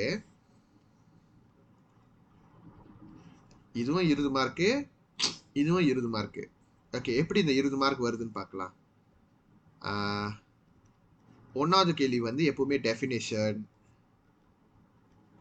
ஓகே, எப்பவுமே டெஃபினேஷன், அப்புறம் ஏதாவது லா பிரின்சிபல் ஸ்டேட் பண்ண சொல்லுவாங்க. இங்கேயும் அதே தான், 1 மார்க் வந்து டெஃபினேஷன், லா, பிரின்சிபல். ஓகே, 1 மார்க் போச்சா. அடுத்தது 2 இடத்துலையுமே 4 மார்க்ஸ்க்கு வந்து தியோரி கேட்பாங்க. ஏதாவது ஒரு தியோரியை எக்ஸ்பிளைன் பண்ண சொல்லுவாங்க. 4 மார்க்கு 4 பாயிண்ட்ஸ் கொடுக்கணும். கூட பாயிண்ட்ஸ் இருந்தால் பிரச்சனை இல்லை, அவங்களுக்கு தேவையான 4 பாயிண்ட்ஸ் அதுலேருந்து எடுத்துப்பாங்க. ஓகே, 5 மார்க்கு செக்ஷன் பிக்கும் 5 மார்க் செக்ஷன் சிக்கும் என்ன வித்தியாசம்னு பார்த்தோம்னா, 5 மார்க் செக்ஷன் பி வந்து கல்குலேஷன் வரும், 5 மார்க் செக்ஷன் சி வந்து கான்செப்சுவலைசேஷன். பேர் தான் பயங்கரமாக இருக்கும். இப்போ இந்த 2 இடத்துலையும் நான் ஒரு 2 பிக்சர் கொடுத்துருக்கேன். இதில் டாட் இருக்குது, இதில் டாட் இல்லை. அந்த மாதிரி 2 படம் கொடுப்பாங்க, அதை பார்த்து நம்ம செய்யணும். இதுக்கும் அதுக்கும் என்ன டிஃப்ரென்ஸு, அதை வச்சு ஹைப்போதிசிஸ் செய்யணும். இந்த மாதிரி கேள்வி வந்து இனிஷியலில் நம்ம நிறையா கேட்டிருப்போம். அதுதான் எக்ஸாக்ட்லி அதே கேள்வி தான். Okay, conceptualization like membanding dan membezakan, compare and contrast lah maksudnya. Soalan yang paling senang di dunia, compare and contrast. ஒரு 17 வயசு ஆளுங்க 16 வயசு ஆளுங்கள்ட்ட 2 படத்தை கொடுத்துட்டு 2த்துக்கும் என்ன வித்தியாசம்னு கேட்குற ஒரே ஃபன்னி ஃபிசிக் நம்மளோட கேள்வியாக தான் இருக்கும். But it's okay, we make use of that. Okay, இப்போதைக்கு எவ்வளோ வந்துருச்சு பாருங்க, 1 மார்க்கு 4 மார்க்கு 5 மார்க்கு 5 5 10 மார்க் வந்துருச்சா. அப்புறம் மீதி உள்ள 10 மார்க் டிஃப்ரென்ஸாக வரும். செக்ஷன் பியில் வந்து டிசிஷன் மேக்கிங் சொல்லுவாங்க. இந்த செக்ஷன் 10 வந்து இந்த செக்ஷன் சியோட 10 மார்க் வந்து ப்ராப்ளம் சால்விங்னு சொல்லுவாங்க. ப்ராப்ளம் சால்விங்னா வேற ஒன்றும் இல்லை, சிம்பிளாக சொல்லணும்னா மாடிஃபை 10 மார்க். ஓகே, ஸோ இதான் அதுக்கும் உள்ள வித்தியாசம். சரி, அப்படி என்ன டிசிஷன் மேக்கிங், அப்படி என்ன ப்ராப்ளம் சால்விங்னா, இப்போ செக்ஷன் பி பாருங்களேன், இதான் செக்ஷன் பி எஸ்ஏ. உங்களுக்கு வந்து ரெடியாக வந்து எடுத்து வச்சுருப்பாங்க, ஒரு 3-4 செட்டு வச்சுருப்பாங்க பாருங்க. இப்போ வந்து நம்ம இதில் ஜெட் இன்ஜினை வந்து நான் சொன்னல, ஜெட் இன்ஜின்லாம் மொமெண்டமோட செக்ஷன்னு. ஜெட் இன்ஜின் வந்து 4 விதமான இன்ஜின் இருக்குது. இதில் வந்து எல்லா இன்ஜின்லேயும் ஒரு ஸ்பெக் இருக்குது. ஸ்பெக்னா ஸ்பெசிஃபிகேஷன், ஒரு கேரக்டரிஸ்டிக் இருக்குது. எந்த கேரக்டரிஸ்டிக் நம்ம எடுக்கணும் அப்படிலாம் எடுத்துகிட்டு கடைசியாக எது பெஸ்ட்டுன்னு சூஸ் பண்ணணும். டேபிள் ஃபார்மில் தான் செய்யணும், டேபிள் ஃபார்மில் செய்யாமல் விட்டிங்கன்னா அது பொறுத்து இருக்குது. சில சமயம் எடுத்துப்பாங்க, சில சமயம் எடுத்துக்க மாட்டாங்க. Okay, 10 mark. ஓகே, இந்த மாதிரி இருக்கும். அவங்களே ரெடியாக கேரக்டரிஸ்டிக்லாம் போட்டிருப்பாங்க. இது simple section B. Section C என்ன கஷ்டம்னா, அவங்க ஒரு மாதிரி ப்ராப்ளம் கொடுத்துருவாங்க. இது வந்து இப்போ நான் வந்து இங்கே வாட்டர் ராக்கெட் செய்ய போகிறேன். இந்த வாட்டர் ராக்கெட் வந்து ரொம்ப நேரம் உடாரால இருக்கணும், ரொம்ப உயரமாக போகணும். அப்போ நீ ஒண்டியாக மாடிஃபை பண்ணு, எந்த கேரக்டரிஸ்டிக்கும் கொடுக்க மாட்டாங்க. அவங்க என்ன சொல்லுவாங்கன்னா, இந்த விஷயத்தில் நீ மாடிஃபை பண்ணு. வாட்டர் ராக்கெட்க்கு என்ன கேரக்டரிஸ்டிக் வைக்கணும், எந்த ஆங்கிளில் நீ லான்ச் பண்ணணும், வேறு என்னென்னலாம் தம்பா பண்ணலாம், ஸோ தட் அந்த ராக்கெட் வந்து நிறைய நேரம் இருக்கும். போன வாட்டியாவது என்னென்ன கேரக்டரிஸ்டிக்னு அந்த படத்தை பார்த்து நம்ம அங்கே எழுஞ்சிருப்பாங்க, நம்ம பார்த்து செய்கிறது. இதில் வந்து ஒன்றுமே கொடுக்க மாட்டாங்க, நம்மளே சொந்தமாக கேரக்டரிஸ்டிக் உண்டாக்கணும், அதுக்கான ரீசனையும் கொடுக்கணும். அவங்க 3 தான் கேட்டிருக்காங்கன்னா இப்போ கேரக்டரிஸ்டிக்கே ரெண்டு சொந்தம் கொடுக்கணும். அடிஷ்னல் ஃபீச்சருக்கு ஒரு 2. லான்ச்சிங் ஆங்கிள் ஆஃப் லான்ச்சிங் வந்து பார்க்கணும். அதில் ஒன்று தான் இருக்குது. 45 டிகிரி தான் நான் உங்களுக்கு கற்றுக் கொடுத்தேன். அப்போ அதில் ஒன்று தானே நீங்கள் பிரிச்சுக்கணும் சொந்தமாக. ஸோ இதான் அதுக்கும் இதுக்கும் உள்ள SA difference. So section B இன்னொன்று சொல்ல மறந்துட்டேன். செக்ஷன் பிக்கு ஆக்சுவலி 2 கொஸ்டின் வெளியாகும். 2 கொஸ்டின் வெளியாகும். ஒன்று வந்து கண்டிப்பாக ஃபார்ம் 4, ஒன்று வந்து கண்டிப்பாக ஃபார்ம் 5 வெளியாகும். அப்படிதான் நினைக்கிறேன். ஏன்னா இப்போதான் புதுசாக ஆரம்பிச்சிருக்காங்க. முன்னெல்லாம் வந்து மினிமம் ஒரு கேள்வி ஃபார்ம் 4, ஒரு கேள்வி ஃபார்ம் 5 எஸ்ஏலாம். அப்போ போன வாட்டிலாம் கேபிஎஸ்எம் வந்து ஃபார்ம் 4 ஒழுங்காக இல்லாட்டாலும் ஃபார்ம் 5 நீ ஒழுங்காக படிச்சுட்டு வந்தாலும் 2 எஸ்ஏயும் ஃபார்ம் 5லேருந்து எடுத்து உன்னை தேறி கொண்டு வந்துடலாம். ஆனால் no more like that. Section B வேணா நீ ஃபார்ம் 4 ஒன்று ஃபார்ம் 5 ஒன்று நம்ம ஹாராப் பண்ணலாம். ஆனால் செக்ஷன் சியில் ஒரே கொஸ்டின் வாஜிப் ஜவாப். So it can be form 4, it can be form 5. அதனால் ஒழுங்காக படிச்சுக்கிங்க ஃபார்ம் 4லேருந்து. ஏன்னா ஃபார்ம் 4 வந்து ரொம்ப முக்கியமான ஒரு கட்டம். ஸோ இதில் நம்ம அன்னெசரி திங்ஸ்லாம் கான்சென்ட்ரேட் பண்ணோம்னா டைம் ஓடிடும். அதுக்கப்புறம் நீங்கள் யாருக்கிட்ட போயிட்டு என்ன கேட்டாலும் டைம் ஓடி போயிடுச்சு. மினிமம் கஷ்டம் உங்களுக்கு கொண்டு வர்றது. அதனால இருக்கிற டைமை ஒழுங்காக பயன்படுத்திக்கிங்க. ரைட். இப்போ நான் உங்களுக்கு 2016 கொஸ்டினை மாடிஃபை பண்ணி வச்சுருக்கேன். ஏன்னா வந்து 2016 வந்து எல்லாம் ஓகே. ஜஸ்ட் வந்து கல்குலேஷன் வந்து அவங்க வந்து வேறு டாப்பிக்கோட கொடுத்துருப்பாங்க. நான் வந்து கொஞ்சம் செம்ம கஷ்டமான ஒரு மொமெண்டம் கேள்வி இதில் நான் கொடுத்துருக்கேன். அந்த கொஸ்டின் உங்களால் சால்வ் பண்ண முடிஞ்சுன்னா மற்ற கொஸ்டின்லாம் ஈஸிலா to do. Right, let us see here. Okay, இப்போ பார்க்கலாம் எப்படி நம்ம வந்து எஸ்ஏ ஜவாப் பண்ணணுன்ட்டு. Diagram 11.1 show the structure of the rocket. The rocket work according to the principle of conservation of momentum. நம்ம எல்லாருக்கும் தெரியும். ராக்கெட்டில் வந்து எப்போவுமே லிக்விட் ஹைட்ரோஜனும் லிக்விட் ஆக்சிஜனும் இருக்கும். லிக்விட் ஹைட்ரோஜனும் ஆக்சிஜனும் சேர்ந்து இந்த இடத்துக்கு வருது பாருங்க, ஜாயின் ஆகுதுல இந்த இடம். இந்த இடத்துக்கு பேர் தான் கொம்பாஷன் சேம்பர்னு சொல்லுவாங்க. பத்திக்கிட்டு எரியிற இடம். அப்போ இங்கே எரிஞ்சு தான் வந்து அந்த நெருப்பை வெளியாக்கும். அந்த நெருப்பு வேகமாக அடிச்சு கீழே அப்புறம் அந்த ராக்கெட்டை மின்னுக்கு தள்ளும். பேக்வர்ட் மொமெண்டம் இருக்கும். அப்போ அதுக்கு equal and opposite momentum at the opposite side வெளியாக்கும். அதனால அந்த ராக்கெட் வந்து மேலே போகும். சரி, இப்போ இதுக்கான விஷயங்களை நம்ம பார்க்கலாம். என்னென்ன விஷயத்தை நம்ம எழுதலான்னு பார்க்கலாம். ஓகே, ஃபர்ஸ்ட் திங், மொதல் கேள்வி என்ன கேட்டிருக்காங்க பாருங்க. எப்பவுமே ஒரு மார்க் வந்து டெஃபினேஷன், லா, பிரின்சிபல் இந்த மாதிரி தான் கேட்பாங்க. அவங்க என்ன கேட்குறாங்க, state the principle of conservation of momentum. Principle of conservation of momentum கேட்குறாங்க. அப்போ நம்ம படிச்சிருக்கோம்ல, total momentum before and after collision is the same provided no external force acting on the system. Okay, sorry, நம்ம இதை போன வாட்டி படிச்சிருக்கோம். இங்கே இருக்கோம் பாருங்க, இங்கே அது ஓகே. இங்கே total momentum before collision is equal to the total momentum after collision if no external force is acting on the system. இதான் டெக்ஸ்ட் புக்கில் இருக்குது. இதையே நம்ம ஃபாலோ பண்ணிக்கலாம். ஓகே, ஸோ எழுதுங்க. இந்த மாதிரி கோடுலாம் போட்டு தர மாட்டாங்க கைஸ். அவங்க நேராக கொஸ்டினாக இருக்கும். இது வந்து நான் இடம் கொடுத்து கோடுலாம் உங்களுக்கு நான் ப்ரிப்பேர் பண்ணி வச்சுருக்கேன். Okay, it won't look like a subjective question. நீங்கள் தனியாக அது வந்து எக்ஸாமோட இது என்ன சொல்லுவாங்க, டெஸ்ட் பேட்ல எழுதுவீங்க. Right. Okay, the momentum before collision is equal to, I think totalன்ற வார்த்தையை விட்டுட்டேன். The total momentum before collision is equal to the total momentum after collision provided that means dengan syarat அந்த மாதிரி, provided that there is no external force acting. Same like Newton first law of motion, அப்படிதான் போட்டிருப்பாங்க.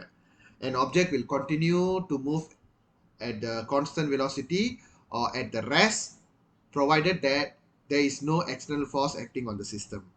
அதே மாதிரி தான் இதுவும். There is no external force acting. Okay, so ஒரு mark கேள்வி புரிஞ்சா அடுத்தது 4 மார்க் கேள்வி நார்மலா தியோரி கேட்பாங்க. வருஷலாம் இப்படி தான் ஃபாலோ பண்ணணும்னு அவசியம் இல்லை. முதல்ல கால்குலேஷன் கேட்டு அப்புறம் தியோரியும் கேட்கலாம். அது அவங்க இஷ்டம். ஓகே, 4 மார்க் பாருங்க. Explain in terms of principle of conservation of momentum how the rocket is launched. இது இப்போ நீங்க நோட்டா பார்க்காம செய்ய தெரியணும். 4 பாயிண்ட்ஸா எழுதணும். 4 மார்க்னா 4 பாயிண்ட்ஸ் கொடுக்கணும். ராக்கெட் எப்படி வந்து அந்த பிரின்சிபல் ஆஃப் கன்சர்வேஷன் மொமெண்டமோட கனெக்ட் பண்ணி சொல்லணும்னு. சரி, முதல்ல வந்து கடைசியா அண்ட் ஆப்போசிட் அண்ட் ஈக்குவல் அது மறந்துடாதீங்க.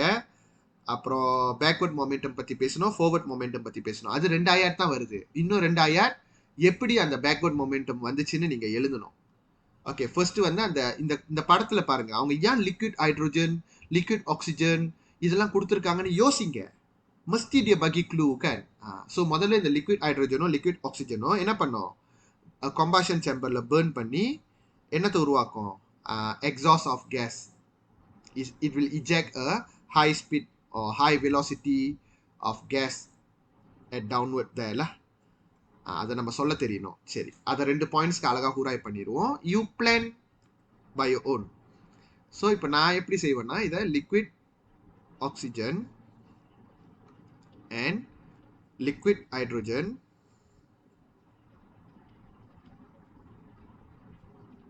fuel will burn in the combustion chamber. அவங்க பார்க்க போனா இது combustion chamberன்னு லேபிள் பண்ணியிருக்கணும். இன்னும் பெர்ஃபெக்டா இருக்கும் question. But you have to know lah. In combustion chamber. Okay, so இந்த மாதிரி ஒன்று போடலாமா, ஒன்றுலாம் போடாதீங்க. சும்மா இந்த மாதிரி டேஷ் போட்டுக்கலாம். டேஷ் போட்டுக்கலாம். நான் செஞ்ச மாதிரியே செய்யலாம், தப்பே கிடையாது. ஓகே, ரெண்டாவது பாயிண்ட், அது பின்னாடி வெளியாக்குற பேர் வந்து எக்ஸாஸ்ட்னு சொல்லுவாங்க. இதெல்லாம் தெரிஞ்சுக்கணும் தான், வேற வழி இல்லை. த எக்ஸாஸ்ட் கேஸ் இஸ் என்ன சொல்லுவாங்க, எக்ஸ்பெல்ட், இஜெக்டட், ஏதாவது வார்த்தை. The exhaust gas is ejected out of the rocket, out of the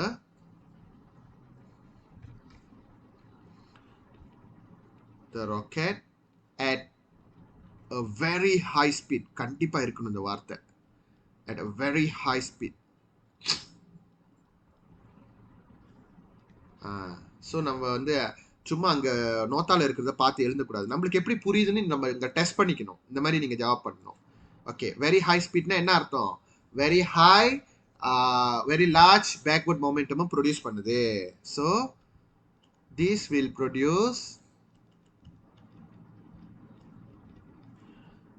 a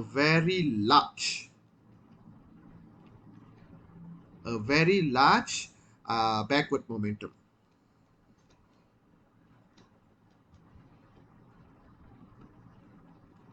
At the exhaust. So எப்பவுமே பேக்வர்ட் மொமெண்டம் ப்ரொடியூஸ் பண்ணிச்சுன்னா இந்த மாதிரி வார்த்தையை எப்பவுமே பாய்க்க கத்துக்கிங்க. By principle of conservation of momentum, இந்த கன்சர்வேஷன் ஆஃப் மொமெண்டம் படி, by principle of conservation of momentum, comma, and equal but opposite. நான் சொல்லியிருக்கேன், இந்த வார்த்தையை நல்லா பாய்க்கணும். and equal but opposite large forward. மது பேக்வர்ட்னா இப்போ forward momentum gained by the rocket and causing it to move forward or to propel forward. macam tu. அப்படி ஃப்ரீயா எழுதணும் நம்ம அந்த ஐடியாவை.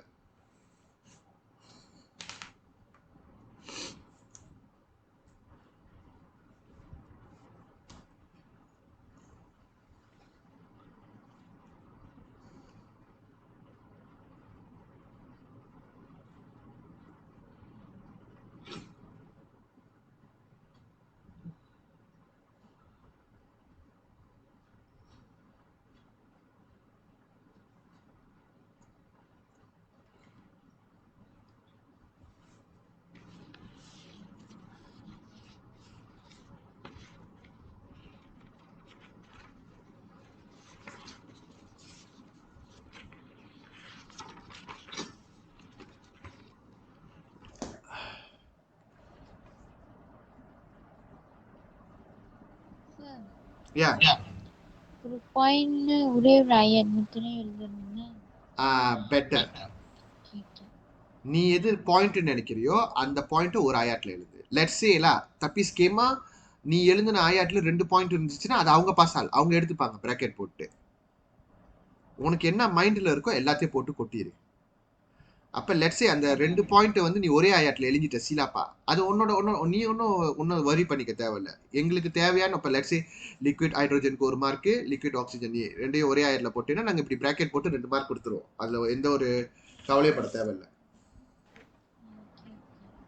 Okay right.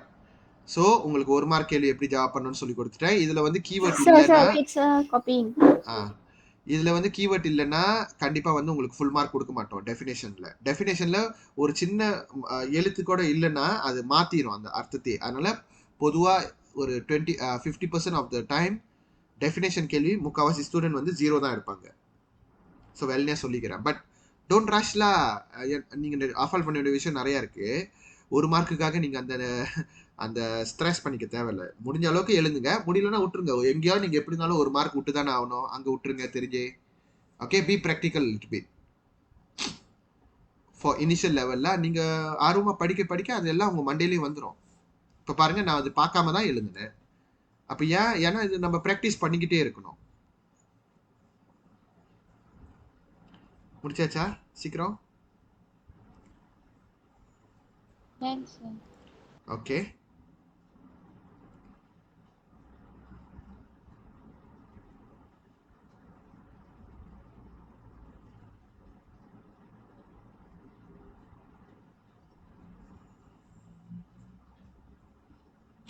முடிச்சிட்டா Vaishnavi? Okay, sir, done. Okay right. இப்போ வந்து நம்ம வந்து இப்போ நீங்க ஒரு இன்ஜினியரா நீங்க உங்களை நினைச்சுக்கணும். ஓகே, இப்போ உங்களுக்கு வந்து ஒரு டாஸ்க் கொடுக்குறோம். அதாவது இப்போ நீங்க உங்க கையில வந்து ஒரு கேட்டலாக் கொடுப்பாங்கல்ல. இப்போ ஐஃபோனு, சாம்சங்கு, ஒப்போ கொடுக்குறாங்கன்னு வச்சுக்கிங்க. அப்போ அதோட ஸ்பேக்லாம் கொடுக்குறாங்க. நீங்கள் எது பெஸ்ட்டு, என்ன காரணம், அந்த மாதிரி நீங்கள் பிலே பண்ணுற மாதிரி தான் இது. இப்போ உங்கள் கையில் ஒரு கேட்டலாக் இருக்குது அப்படின்னு நீங்கள் நினச்சிக்கணும். ஓகே, முதல்ல கொஸ்டின் படிங்க. என்ன மாதிரியான விஷயத்தை எதிர்பார்க்குறாங்கன்னு முதல்ல தெரிஞ்சுக்கணும். Okay, diagram 11.2 show the design and the specification. அதான் ஸ்பெக்னு சொல்லுவாங்க. Specification or characteristic is the same of 4 different type of jet engine. jet engine applicationல பார்த்தோம். PQRS. Study the specification of all 4 jet engines. Explain the suitability of each design and its specification. So அதில் 4 characteristic இருக்கும் பொதுவா. அந்த 4 கேரக்டரிஸ்டிக்கும் நம்ம study பண்ணி அதை reasoning பண்ண தெரியணும். ஓகே, உங்களோட டாஸ்க் என்னன்னா determine the most suitable jet engine to be used in the aircraft. ஏர்கிராஃப்ட்க்கு எந்த இன்ஜினை நம்ம சூஸ் பண்ணலாம் நம்ம கிட்ட கேட்குறாங்க இப்போ. ஸோ நீங்கள் ஒரு ஆஃபீஸராக இருந்து இப்போ நீங்கள் முடிவு சொல்லி கொடுக்கணும். ஓகேயா? இப்போ நீங்கள் இன்ஜினியர்கிட்ட தான் இதெல்லாம் கொடுப்பாங்க இந்த இந்த பொறுப்பெல்லாம். ஸோ இப்போ நீங்கள் ஒரு இன்ஜினியராக இருந்துக்கிட்டு நீங்கள் சொல்லணும் எந்த ஜெட் வந்து ஆர்எஸ்எஸ்ஒய். ஓகே சரி, முதல்ல பார்க்கலாம். முதல்ல வந்து இந்த மாதிரி கொடுத்துருவாங்க பாருங்க. இப்போ நம்ம தான் சொந்தமா தேடி கண்டுபிடிக்கணும் எதை பத்தி பேசணும் அப்படின்ட்டு. முதல்ல பாருங்க, ஏர் இன்டேக் பாருங்க. ஏர் இன்டேக் வந்து ட்ரூ பிக் ஓப்பனிங் இருக்கு, சில இடத்துல ஸ்மால் ஓப்பனிங் இருக்கு. எப்பவுமே காற்றை வந்து நம்ம எடுக்கும் போது ஜெட் இன்ஜின் வந்து காற்று ஏன் எடுக்குதுன்னா ஆக்சிஜன்னால. அதை வச்சுதான் பேர்ன் பண்ண போகுது. அப்போ ஆக்சிஜன் நல்லா சுக்கோப்பா இருக்கணும்னா கண்டிப்பா நீங்க பெரிய ஓட்டையா தான் எடுக்கணும். ஓகே, அதனால வந்து புக்கா அண்ட் புசா பிக் ஓப்பனிங் இருக்கணும். ஸோ இதான் மொதல் கேரக்டரிஸ்டிக் நான் பீலே பண்றேன். Air intake through big opening. Okay, எழுதுங்க. இந்த மாதிரி கோத்தா ரெடி பண்ணிக்கணும். இது நான் உங்களுக்கு ரெடி பண்ணி கொடுத்தேன். எக்ஸாம்ல நீங்க சொந்தமா ரெடி பண்ணிக்கிங்க. Okay, air intake opening should be large or big. பெருசா இருக்கணும். ஏர் இன்டேக் பண்ற இடம் ஓப்பனிங் வந்து பெருசா இருக்கணும்னு சொல்றேன். Okay, why? Because we want more oxygen or more air can be taken in for the combustion. Reason வந்து இந்த டாபிக் சம்மந்தப்பட்டது மட்டும் தான் கொடுக்கணும் அப்படின்னு நீங்க நினைச்சீங்கன்னா இந்த டாபிக்கை நீங்க ஸ்கோர் பண்ண முடியாது இந்த எஸ்ஏயை. Okay, anything logical is acceptable.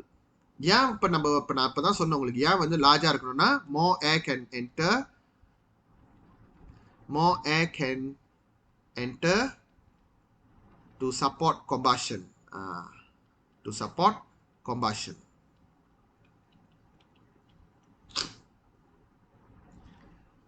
To support combustion and act as fuel. ஏன் fuel சொல்றேன்னா ஏர் உள்ள ஆக்சிஜன் இருக்கிறதுனால.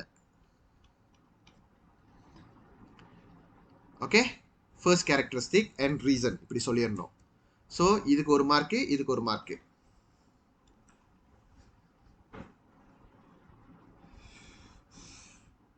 ஓகே, அடுத்து பார்க்கலாம். அடுத்த கேரக்டரிஸ்டிக் பாருங்க, பிளேடு. அயன் பிளேட் பாய்க்கணுமா டைட்டானியம் பிளேட் பாய்க்கணுமான்னு இப்போ ஒரு கேள்வி. ஓகே, அயன் பிளேட்டா டைட்டானியம்? ஓகே, இங்க அயன் போட்டிருக்காங்க, titanium, iron, titanium. So of course iron வந்து டைட்டானியம் வந்து அயனை விட ஸ்ட்ராங். அண்ட் அது மட்டும் இல்லாமல் அயன் வந்து கரை பிடிச்சிரும். இதெல்லாம் பேசிக்கான நாலேஜ் நம்மக்கிட்ட இருக்கணும். அதான் வந்து ஃபிசிக்கோட எஸ்ஐ வந்து கொஞ்சம் நீங்கள் க்ரியேட்டிவாக இருக்கணும். Okay, use titanium plate. Okay, இதுக்கு ஒரு மார்க்கா? அப்போ இதோட ரீசன் என்னத்துக்கு டைட்டன் என்ன சொல்லலாம்? ஓகே, டு நாட் என்னது, டு நாட் ரஸ்ட். சும்மா அப்படி மொட்டையா எழுதுங்க போதும். ஃபிசிக் தான் ஆக சொன்னாங்கன்னு சே டு நாட் ரஸ்ட், அதுதான் அதோட reason. Or you can put என்னமோ சொல்லுவாங்க அது ஆன்டி கொரோஷனா, நோ அந்த வார்த்தை எனக்கு சட்டுன்னு வர மாட்டேது. அப்பா இது சக்காவா? Corrosion resistant. Corrosion resistant. இது நீங்கள் கெமிஸ்ட்ரியில் பாய்ப்பீங்க இந்த வார்த்தையை. அலோய்க்கு கொரோஷன் ரெசிஸ்டன்ட் அப்படி போடலாம். இல்லையா, ரஸ்ட் பற்றி தான் பேசணும்னு அவசியம் இல்லை. ஸ்ட்ராங்கர் மெட்டீரியல், ஸ்ட்ராங்கர் பிளேட் அப்படின்னு சொல்லிடுங்க, முடிஞ்சிருச்சு. Titanium is stronger than iron one. Okay, any one of the reason, logical reason. Okay, right. அடுத்த கேரக்டரிஸ்டிக் பார்க்கலாம். ஓகே, அப்போ அயன் வந்து சூஸ் பண்ணக்கூடாது நான் சொல்லிட்டேன். அப்போ டைட்டானியம் இருக்கணும். அப்போனா ஆர் இல்லாட்டி எஸ்க்குள்ளார தான் இருக்குது. நீங்கள் வந்து அந்த மாதிரி நீங்கள் கெஸ் பண்ணிக்கலாம். ஸ்மால் ஓப்பனிங் கண்டிப்பாக எடுக்கக்கூடாது, அதனால் பிக்யூ அவுட் ஆயிடுச்சு. அயன் எடுக்கக்கூடாது, அதனால் நம்மளுக்கு தெரிஞ்சிருச்சு இப்போ எஸ் தான் வரும் ஆன்சர்ன்ட்டு. அப்போ ஜஸ்ட் அதை அப்படியே நீங்கள் எடுத்து போட்டுற வேண்டியது. அப்போ கொம்பாஷன் சேம்பர் வந்து பீக்காக இருக்கணும், ஸ்மாலராக இருக்கக்கூடாது. ஏன் கொம்பாஷன் சேம்பர் பீக்காக இருக்கணும்? அப்போ தான் நிறையா எரிய முடியும், நிறையா கேஸ் வெளியாக்க முடியும், நிறையா மொமெண்டம் உருவாக்க முடியும். ஸோ நிறையா ரீசன் இருக்கு. பட் எது வந்து உங்களுக்கு ஒத்து வருதோ அந்த மாதிரி நீங்கள் எழுதிக்கணும்ல. ஓகே, சரி. என்ன சொன்னேன் நான்? பிகர் கொம்பாஷன் சேம்பர் இல்லை கொம்பாஷன் சேம்பர் ஷுட் பி பிகர் அப்படின்னு போடலாம். கொம்பாஷன் chamber should be bigger. Okay, why? More fuel can be burned, producing a very large backward momentum. நான் எக்ஸ்பிளைன் பண்ணாம நேரா to produce a very large backward momentum எழுதலாமா? தாராளமா எழுதலாம். If you feel like நான் இந்த மாதிரி எழுதுனா பெமரிக்ஸ் ஒரு வேலை புரிஞ்சிக்கல அப்படின்னு நீங்க நினைச்சிட்டீங்கன்னா அதை எக்ஸ்பிளைன் பண்ணி முடிச்சிருங்க. நிறைய ஃபியூல் பர்ன் பண்ணிச்சுன்னா நிறைய லார்ஜ் மொமெண்டம். ஓகே, ஒரே ரீசனை ரெண்டு இடத்துல பாய்க்காதீங்க. ஒரே ரீசனை ரெண்டு இடத்துல பாய்க்காதீங்க. அப்படி பாய்க்க போறீங்கன்னா எக்ஸ்பிளனேஷனை டிஃப்ரெண்டாக போட்டுக்கீங்க. ஓகே, இப்போ ஃபார் எக்ஸாம்பிள் அடுத்தது பாருங்க. எக்ஸாஸ்ட் வந்து நான் சொல்லியிருக்கேன்ல, எக்ஸாஸ்ட் எப்பவுமே ஸ்மாலாக இருக்கணும். காற்று உள்ளே எடுக்கும்போது பெருசாக இருக்கணும். எக்ஸாஸ்ட் வந்து எப்பவுமே ஸ்மாலாக தான் இருக்கணும். ஏன் எக்ஸாஸ்ட் ஸ்மாலாக இருக்கணும்? அப்போ தான் வந்து அந்த நெருப்பு வந்து பிச்சுக்கிட்டு அடிக்கும். To produce a very large backward momentum. ஆனால் நம்ம ஏற்கனவே அதை எழுதிட்டோம், பரவாயில்ல, நம்ம பார்க்கலாம் என்ன எப்படி மாடிஃபை பண்ணலான்ட்டு. Exhaust gas through small opening. Okay, அப்போ எழுதிக்கிங்க. Exhaust gas should be small opening. அப்போ இதுவும் நான் லார்ஜ் பேக்வர்ட் மொமெண்டம் தான் எழுத போகிறேன். ஆனால் ஒரே மாதிரி ரீசன் எழுதக்கூடாது ரெண்டு இடத்துலையும். Try little bit different. Okay, எதுக்காக நம்ம ஸ்மால் ஓப்பனிங் வைக்கிறோம்னா அப்போ தான் ஹை ஸ்பீடில் இஜெக்ட் பண்ண முடியும் அந்த என்ன சொல்லுவாங்க அந்த கேஸை. So the gas can be ejected at very high speed which produce a very large momentum. இப்போ நான் although ரிப்பீட் பண்ணாலும் இதில் நான் ஹை ஸ்பீட்னால லார்ஜ் மொமெண்டம், இதில் வந்து மோர் ஃபியூல்னால லார்ஜ் மொமெண்டம் போட்டிருக்கேன். which produce a large backward momentum.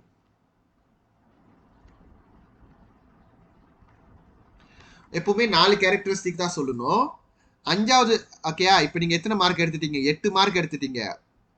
9வது 10வது மார்க் என்ன தெரியுமா? அதுவும் கேட்டிங்கன்னா சிரிப்பீங்க. இப்போ எதுன்னு நீங்கள் பீலே பண்ணணும், அதுக்கான காரணத்தை சொல்லணும். அந்த காரணம் எப்படின்னா இங்கே கேரக்டரிஸ்டிக்லாம் எழுதியிருக்கீங்களா அதை அப்படியே திருப்பி காப்பி பேஸ்ட் பண்ணணும். ஸோ ஃபார் எக்ஸாம்பிள் பாருங்க, jet engine P is chosen, sorry, P या S आ? S தானே. Jet engine S is chosen because kamu repeat balik semua karakteristik yang kamu tulis. Because it has bigger air intake opening,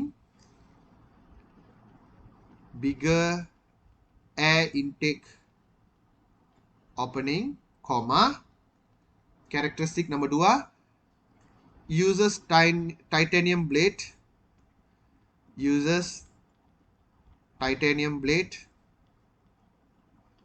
comma, has bigger combustion chamber or as big combustion chamber,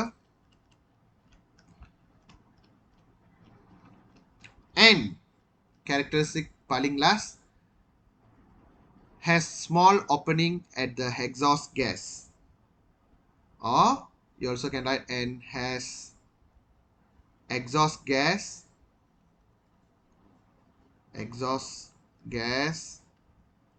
which is small.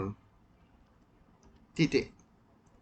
So இது 9வது mark 10வது mark எப்படின்னா நீ எதை choose பண்ண 9வது mark, அப்புறம் you repeat back all the characteristic right, அது 10வது மார்க்கு. இப்போ சொல்லுங்க, ஃபிசிக்கோட எஸ்ஏ வந்து கஷ்டமா? இவ்வளோதான் செக்ஷன் பியோட எஸ்ஏ.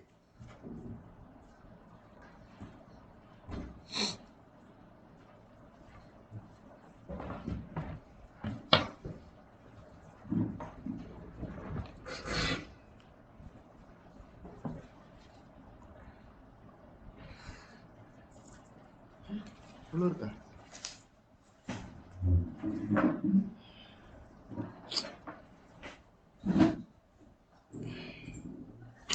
என் சளி பிடிச்சிருக்கு, கேட்கணும் எனக்கு.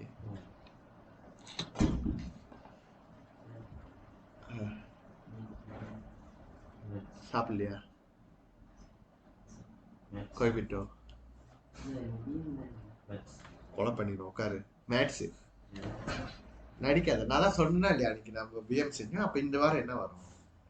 சரி, இந்த டவுட் வந்துச்சு, என் வேலையே கேட்கல.